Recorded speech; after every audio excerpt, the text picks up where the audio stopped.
एक तरफ बीजेपी और महायुति मुसलमानों पे वोट जिहाद का इल्ज़ाम आयद करती है, तो दूसरी तरफ जो है इलेक्शन से पहले ही कोड ऑफ कंडक्ट लगने से कब्ल उन पर सौगात की बारिश करती है और दिवाली से कब्ल जो है बाज़ाब्ता तौर पर मुसलमानों के मौलाना आज़ाद कॉरपोरेशन को 600 करोड़ से 1000 करोड़ के फ़ंड में इजाफा करती है। जिस तरीके से आपको बताया कि महायुति ने बाज़ाब्ता तौर पर वोटों हासिल करने के लिए मुसलमानों के अब जो है मुसलमानों को करीब लाने की वो कोशिश कर रही है।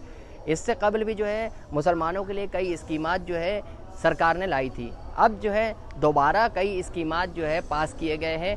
132 फैसले जो है काबीना में लिए गए हैं, जिसमें मौलाना आज़ाद कॉरपोरेशन और टीचरों की जो मुशाहिर है, जो तनख्वाह है, उसमें इजाफा किया गया है।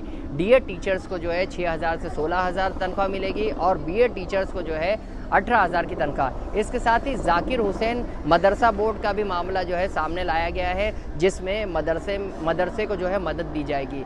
जिस तरीके से आप बात करें कि यहाँ जो है इलेक्शन करीब है और ऐसे में जो है कोड ऑफ कंडक्ट यानी ज़ाब्ता अखलाक नाफिज होने से कबल ही सरकार जो है तमाम बिलें और फैसले जो है अपने लागू करने की कोशिश कर रही है, ताकि जो है इसका फ़ायदा इलेक्शन में हो। लेकिन अब क्या या महायुति के इन सौगात की जो है मुसलमान जो है बाज़ाब्ता तौर पर उन्हें वोट देगा या नहीं, ये सवाल पैदा होता है। क्योंकि महायुति जो है बाज़ाब्ता तौर पर कहीं महायुति के लीडरान नीतीश राणे से लेकर दूसरे लीडरान मुसलमानों के खिलाफ जहर अफशानी करते रहते हैं और गुस्ताख रसूल के मामले में भी वज़ीर आला एकनाथ शिंदे, नायब वज़ीर आला देवेंद्र फडणवीस की जो छवि है वो ख़राब है। और ऐसी सूरत में क्या महायुति के पाले में मुसलमान जाएंगे या नहीं, ये सवाल उठता है। जहां के इंसाफ की खास रिपोर्ट।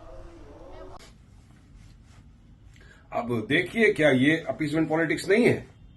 हम तो जब एमएलए थे, जब हम असेंबली में जाते थे, वहां पर भी हमने हर मर्तबा इस विषय को उठाया कि मदरसों के अंदर जो लोग पढ़ाते हैं, मौलाना मौलवी, के पगार को बढ़ाइए, माइनॉरिटी के बजट को इंक्रीज करिए, बढ़ाइए। आप मदरसे को मॉडर्नाइजेशन की जरूरत है, आप मॉडर्न कीजिए, उसके लिए फंड्स बढ़ाइए। मगर सरकार के कान में तो जू नहीं रेंग रही थी। अब इनको पता है कि महाराष्ट्र में चुनाव होने वाले 1 महीने के अंदर, तो अभी आ गए इस तरह की बात लेकर। बढ़ाइए, उससे बात नहीं, हमको ये नहीं है तरह से। मगर बात ये है कि सरकार का 2 मुहैया जो चेहरा है वो पब्लिक के सामने आ रहा है। अब देखिए, एक तरफ तो आप इस तरह से पगार बढ़ाने की बात कर रहे हैं और दूसरी तरफ अपने लोगों को भेजकर मुसलमानों के खिलाफ हर दिन अनाप शनाप बकवासबाजी करा रहे हैं। सबसे पहले रामगिरी आया। रामगिरी ने आकर हमारे हुजूर मोहम्मद मुस्तफा सल्लल्लाहु अलैहि वसल्लम की शान में गुस्ताखी की। उसके अल्फाज से देश ही नहीं, दुनिया भर के मुसलमानों के दिल को ठेस पहुंची। और महाराष्ट्र के मुख्यमंत्री शिंदे जी उसको अपने स्टेज पर बिठाया और कहा कि मैं देखता हूं इसके बाल को भी कौन हाथ लगाता है। तो यह आपका मुसलमान की तरफ प्रेम है। उसके बाद आप अपने नफरती चिंटुओं को छेड़ते हो। राणे जैसा लड़का इतना सा चिंटू, छोटा चड्डी आता है और तमाम लोगों के बीच में खड़े होकर बोलता है कि मुसलमानों को मस्जिद में घुसकर चून चून के मारेंगे। सरकार खामोश रहती है। महाराष्ट्र के उप मुख्यमंत्री देवेंद्र फडणवीस जी बयान देते हैं कॉन्क्लेव के अंदर कि हमने एफआईआर किया है ना। वो तो बोलेगा ना, अरे एफआईआर क्या, उसको अरेस्ट करो। अरेस्ट नहीं करेंगे ना, आपने जानबूझकर उनको छोड़ा है क्योंकि आपको समझ में आ गया कि महाराष्ट्र के अंदर महाविकास जो ये महायुति सरकार है, इसको अपनी कुर्सी पूरी तरह से अपनी खिसकती हुई नजर आ गई, जमीन सरकती हुई नजर आ गई। अब ये आ गए हैं पोलराइजेशन पे। अब यही आएगा, गाय दंगा, गंगा, मंदिर, मस्जिद, पाकिस्तान, मंगलसूत्र, घुसपैठिए।